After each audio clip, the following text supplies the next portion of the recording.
श्री गणेशाय नमः। श्री सीतारामाभ्यां नमः। श्री हनुमते नमः। श्री उमापते नमः। श्री गुरुवे नमः। सब संतन की जय जय। जय जय सीताराम। राधे श्याम।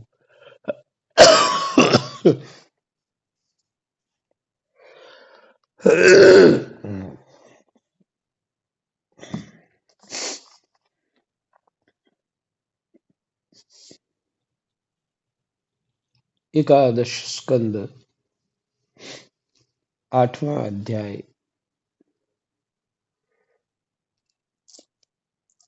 श्लोक नंबर 6 तक पाठ हुआ है। कृष्णाय वासुदेवाय हरे परमात्मने प्रणतः क्लेशनाशाय गोविंदाय नमो नमः।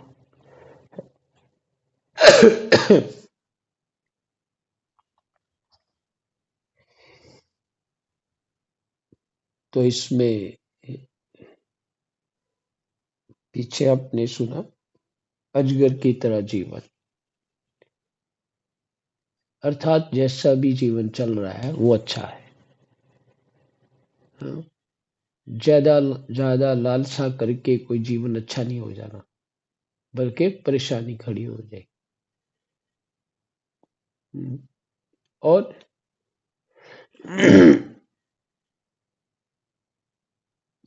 इस जीवन में प्रारब्ध के अनुसार ही उतनी ही वस्तु मिलनी है जितनी निर्धारित हो चुकी है।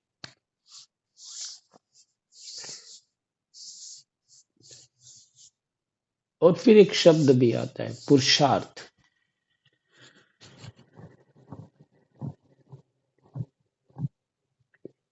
पुरुषार्थ यहां तक कहे, जो समझ में मेरे को है वो है परमात्मा की प्राप्ति का पुरुषार्थ। उसको कोई नहीं रोक सकता। माने साधन भजन, उसमें कोई बाधा नहीं डाल सकता।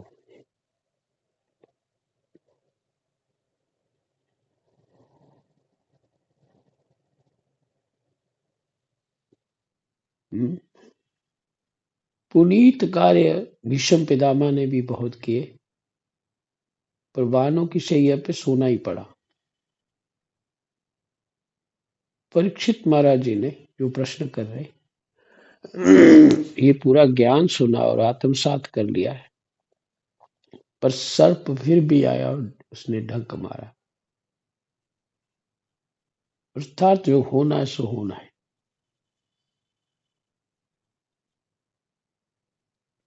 और उसकी चिंता भी नहीं करें।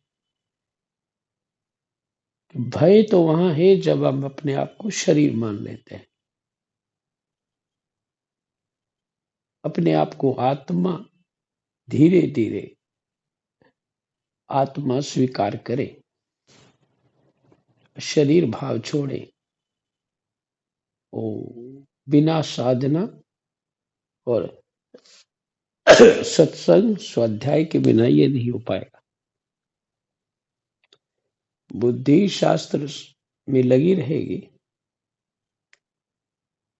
तो सरल हो जाएगा कि मैं आत्मा हूं, शरीर नहीं हूं। ये भाव दृढ़ करने की योग्यता आ जाएगी।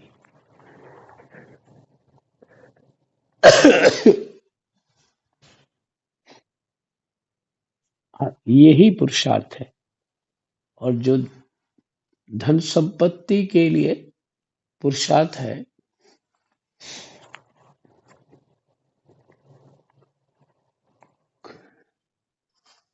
तो किस स्टोरी कुछ ऐसी है, जैसे वो दत्तात्रेय भगवान जो है, किसी ना किसी से गुण तो ले ही लेते हैं। 24 गुरुओं के बाद उन्होंने गुरु बनाने बंद कर दिए दत्तात्रेय जी ने, ऐसा नहीं है। हम्म।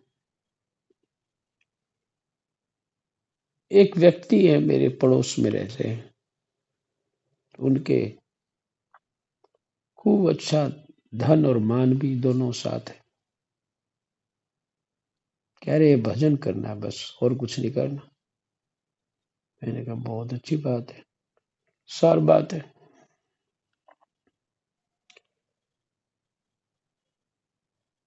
बोले ये थोड़ी सीलन विलन है घर में, इसको ठीक करा लेता हूँ। मैं, हाँ करा लो, मेरा क्या जाना है। मैं ऐसे मन में सोच रहा था, करा। अब देखिए प्रारब्ध कैसे नचाता है। सब कुछ संपत्ति भी है, सारी व्यवस्थाएं कर सकते हैं, लेकिन मिस्त्री लेबर साथ खुद ही जूझना और शांत रहना। जमाना महाराज जी देखो कैसा आ गया है, कोई काम करके राजी नहीं है। जमाना कैसा आ गया, मैं बिल्कुल ठीक है, जमाना आ गया होगा, क्योंकि मैं भी कुछ करता नहीं। काम करके राजी नहीं कोई, तो मैं भी कुछ नहीं करता। तो हंसने लग गया मैं। मैंने उसको कुछ बोला भी नहीं उसको, और सहज में ही एक शिक्षा बुद्धि से कि धन जो है, स्वभाव जो है, इसको सुख नहीं लेने दे रहा। अपना स्वभाव ही सुख नहीं लेने दे रहा।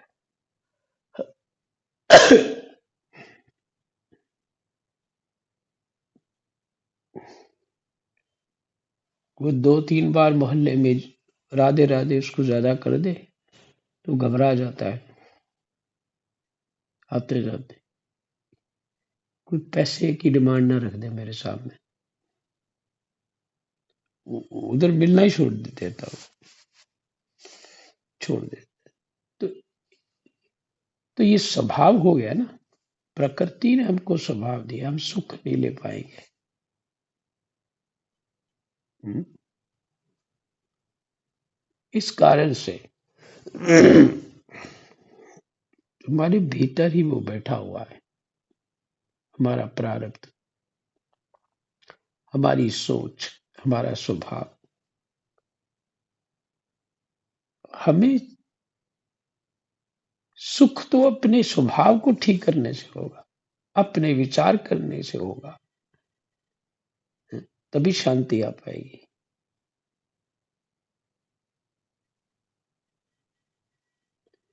तो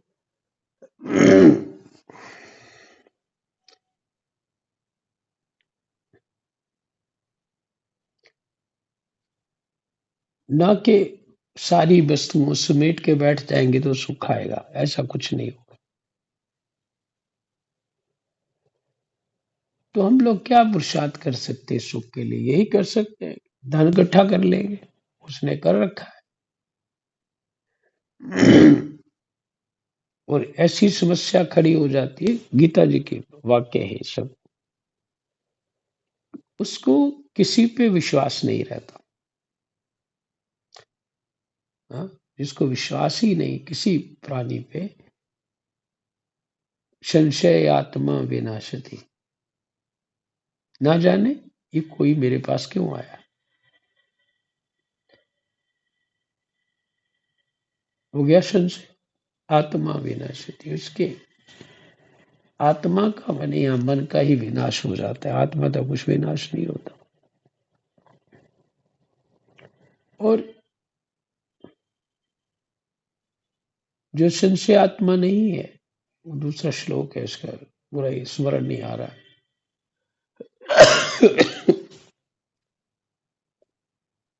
जिसको, जिसके पास कुछ नहीं है, वो सबके साथ बड़े प्रेम से, अच्छे भाव से मिल लेता है, सबको अपना मान करके सुखी हो जाता है कि देखो मैं गया था, उसने भी राम राम करी थी, उसने भी करी थी, अच्छा लगता है उसको। तो अपने ही भाव से उसको अच्छा लगा, अपने ही स्वभाव से अच्छा लगा।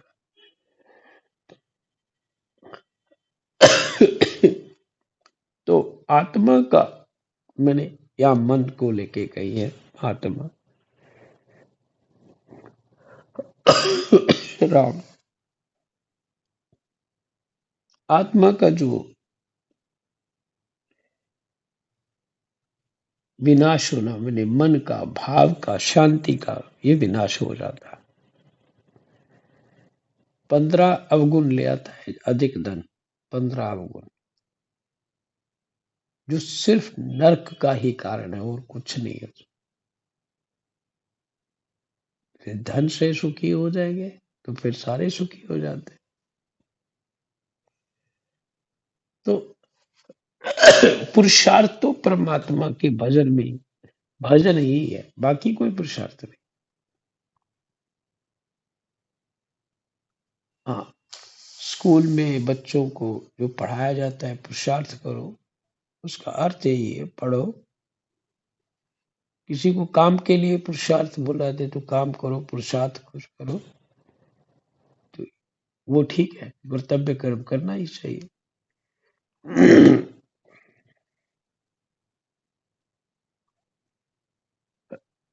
हे राम,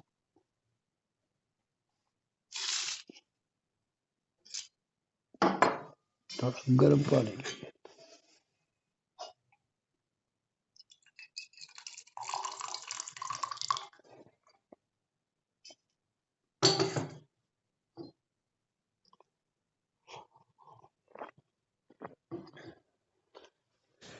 तो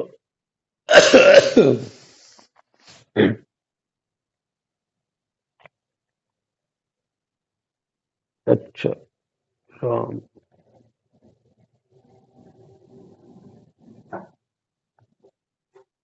श्री राम, जय राम।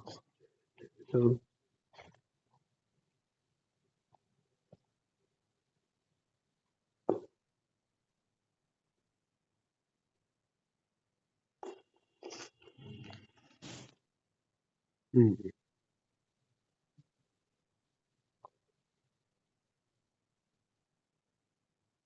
जो जैसा जीवन में है बहुत अच्छा है, बहुत सही है।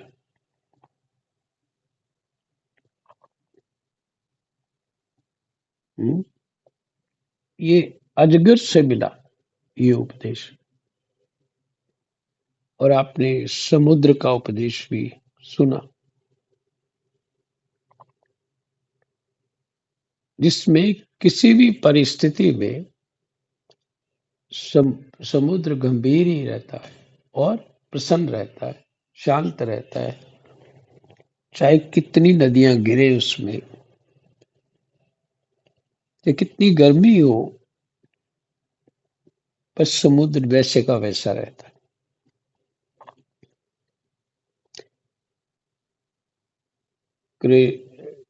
हाँ, राजन, मैंने पतंगे से ये शिक्षा ग्रहण की है कि जैसे वह रूप पर मोहित होकर आग में कूद पड़ता है और जल मरता है, वैसे ही अपनी इंद्रियों को वश में न रखने वाला पुरुष जब स्त्री को देखता है तो उसके हाव भाव पर लट्टू हो जाता है और घोर अंधकार में नरक में गिरकर अपना सत्यानाश कर लेता है। सचमुच स्त्री देवताओं की वह माया है जिससे जीव भगवान या मोक्ष की प्राप्ति से वंचित रह जाता है, जिससे जीव भगवान या मोक्ष की जो प्राप्ति होनी थी उससे वंचित रह जाता है। जो मूढ़ कामनी कंचन गहने कपड़े आदि नाशवान मायिक पदार्थों में फंसा हुआ है और जिसकी संपूर्ण चित्त वृत्ति उनके उपभोग के लिए ही लालायित है,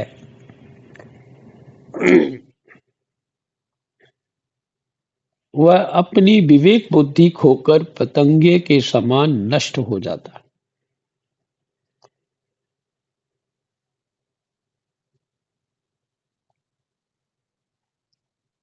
विवेक बुद्धि खोकर। यहाँ केवल स्त्रियों की बात नहीं आई है, यहाँ बात ये लेनी स्त्रियों को, ये पुरुष जो है माया है और पुरुषों के लिए स्त्री माया।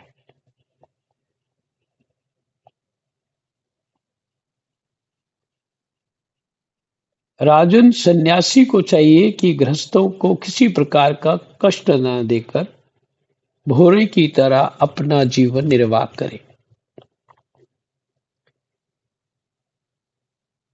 ये पितंगे से जो शिक्षा ग्रहण करी, ये आपने सुनी।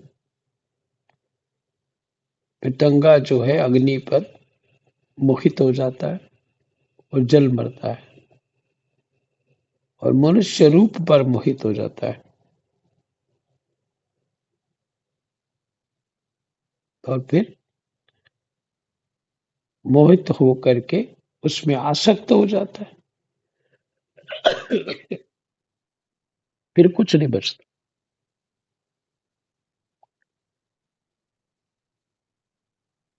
राजन, सन्यासी को चाहिए कि ग्रस्तों को किसी प्रकार का कष्ट न देकर भोरे की तरह अपना जीवन निर्वाह करे।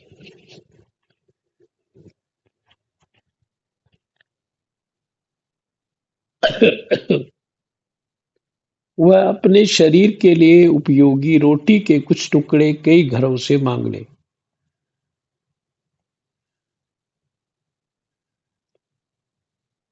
जिस प्रकार भोरा विभिन्न पुष्पों से, चाहे वे छोटे हों या बड़े, उनका सार संग्रह करता है,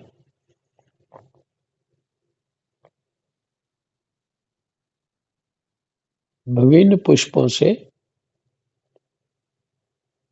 चाहे वे छोटे हों या बड़े, उनका सार संग्रह करता है, वैसे ही बुद्धिमान पुरुष को चाहिए कि छोटे बड़े सभी शास्त्रों से उनका सार, उनका रस निचोड़ ले। मेरे शास्त्र का भावार्थ क्या है, उसका मॉरल उसकी बुद्धि में बैठ जाना चाहिए।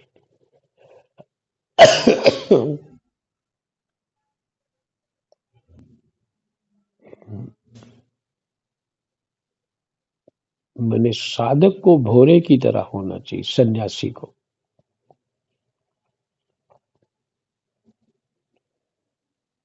राजन, मैंने मधुमक्खी से यह शिक्षा ग्रहण की है कि सन्यासी को सायंकाल अथवा दूसरे दिन के लिए इस भिक्षा का संग्रह ना करना चाहिए।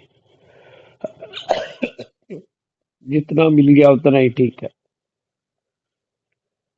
और उधर पूर्ति कर लो और बस, अब रखना नहीं कुछ पास में।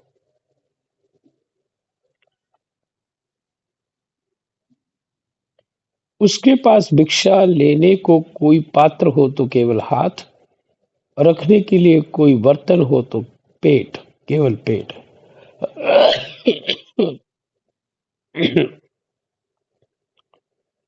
वह कहीं संग्रह न कर बैठे, नहीं तो मधुमक्खियों के समान उसका जीवन ही दूभर हो जाएगा। सन्यासी होकर के यदि लोक कल्याण की इच्छा के लिए आप मठ बना लिया, फिर भजन तो छूटेगा ही, कि वो संभालना, सबको मिलना, संभालना, बस लगे रहो, मैनेजर बने रहो, हाथ में कुछ नहीं लगेगा, भजन नहीं हो पाए। अच्छे कपड़े पहन के मुंह धो धा के बैठ जाओगे और क्या करो।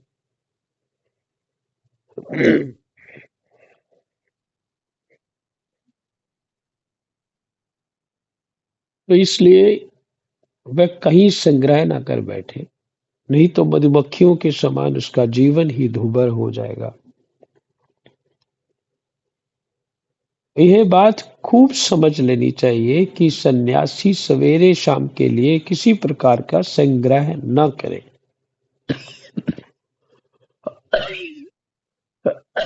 राम राम।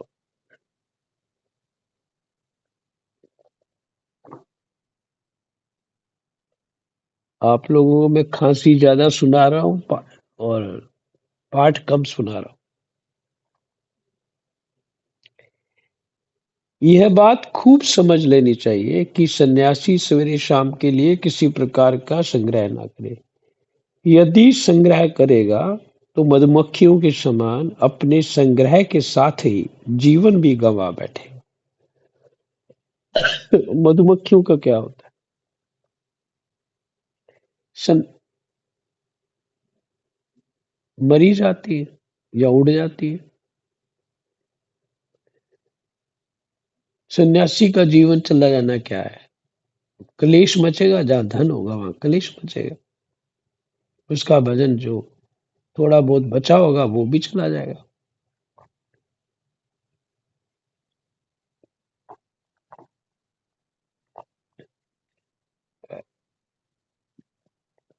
एक मिनट। अच्छा। राजन, मैंने हाथी से ये सीखा कि सन्यासी को कभी पैर से भी काठ की बनी हुई स्त्री का भी स्पर्श न करना चाहिए। यदि वह ऐसा करेगा तो जैसे हथनी के अंग संग से हाथी बंध जाता है, वैसे ही वह भी बंध जाएगा। विवेकी पुरुष किसी भी स्त्री को कभी भी भोग्य रूप से स्वीकार न करे।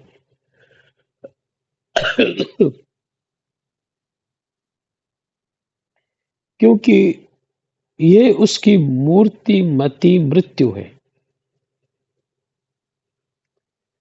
यदि वह स्वीकार करेगा तो हाथी को तरह हाथियों से हाथी की तरह तरह अधिक बलवान अन्य पुरुषों के द्वारा मारा जाएगा।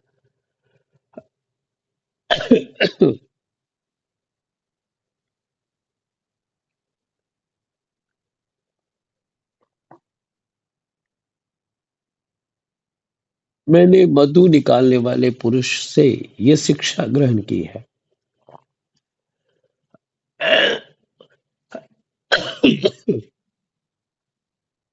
कि संसार के लोभी पुरुष बड़ी कठिनाई से धन का संचय तो करते रहते हैं, किंतु वह संचित धन ना किसी को दान करते हैं और ना स्वयं उसका उपभोग ही करते हैं।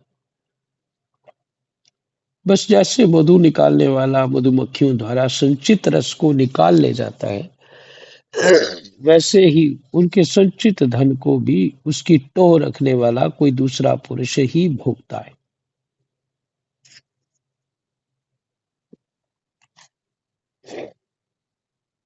तुम देखते हो ना कि मधुमक्खियों का जोड़ा हुआ मधु उनके खाने से पहले ही साफ कर जाता है।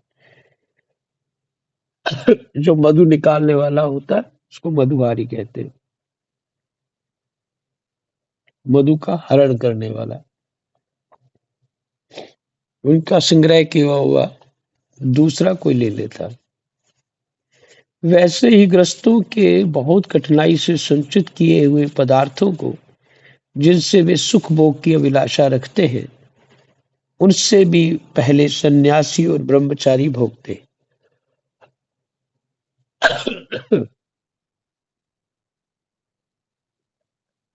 क्योंकि गृहस्थ तो पहले अतिथि अभ्यागतों को भोजन कराकर ही स्वयं भोजन करेगा। अभ्यागत हो गए, चलते फिरते रहते।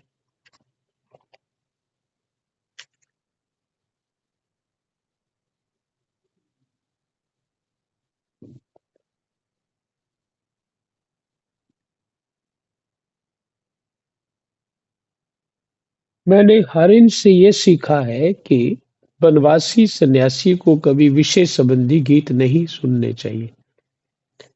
वह इस बात की शिक्षा उस हरिन से ग्रहण करे जो व्याध के गीत से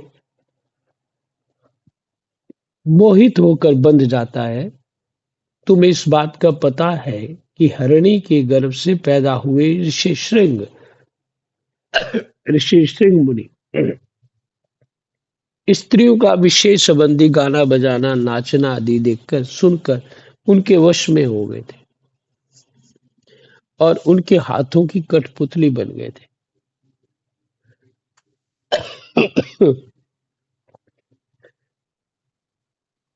अब मैं तुम्हें मछली की सीख सुनाता हूँ। जैसे मछली कांटे में लगे हुए मांस के टुकड़े के लोभ से अपने प्राण गंवा देती है, वैसे ही स्वाद का लोभी दुर्बुद्धि मनुष्य भी मन को मथकर व्याकुल करने वाली व्याकुल कर देने वाली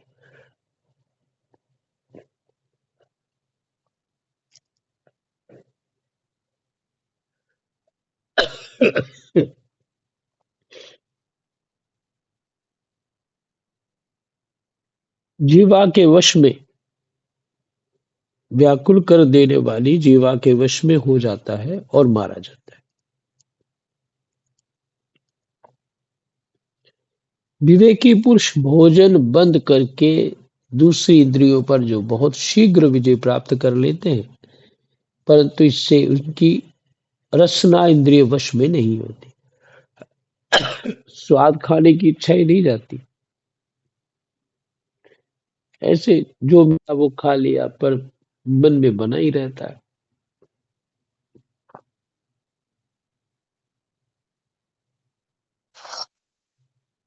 वह तो भोजन बंद कर देने से और भी प्रबल हो जाती है। मनुष्य और सब इंद्रियों पर विजय प्राप्त कर लेने पर भी तब तक जितेंद्रिय नहीं हो सकता जब तक रसनेन्द्रिय को अपने वश में नहीं कर लेता, और यदि रसनेन्द्रिय को वश में कर लिया तब तो मानो सभी इंद्रियां वश में हो गई। ये बात है। बहुत पुरानी बात, 30 साल से पहले मैं महात्मा के पास ही बैठा हुआ था, तो इसी बात के ऊपर बात कर रहे थे। 10 बार चाय पीनी है, और अपने से जो मिला प्रसाद मिलता है आश्रम से, अचार भी पास अपनी जेब से निकालना है और नींबू भी रखना है, मिर्च भी रखनी है, तो फिर स्वाद की जो समस्या है वो तो अभी विवेक की कमी से ही होता है ये सब कुछ।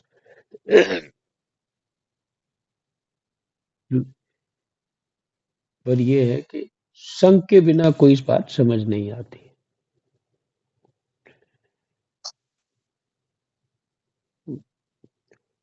तो रसनेन्द्रिय जो जीवा है उसका नियंत्रण अपने विवेक के द्वारा होना चाहिए। इसका भाव यही है। फिर सभी इंद्रियां पुष्ट रहेंगी। ये रसना ही है जो हमें बीमार कर देती है। बहुत अच्छी चीज बनी है तो ज्यादा खा लेंगे, अब वो पचाने में कठिनाई।